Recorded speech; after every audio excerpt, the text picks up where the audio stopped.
আমরা তৃষ্ণার্ত ক্ষুধার্ত, এবং সামনে আমাদের এই প্রান্তরের অপর পাশে একদিকে একটি ঘন জঙ্গল, আর একদিকে একটি সাজানো বাগান রয়েছে।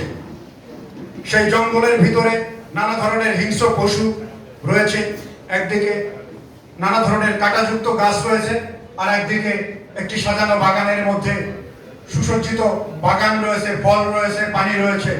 আমরা সেই রৌদ্রের মধ্যে অবস্থান করছি। আমরা একটু ছায়া চাই, আমরা ক্ষুধা নিবারণ করতে চাই, আমরা তৃষ্ণা মেটাতে চাই। আমাদের কি করণীয়?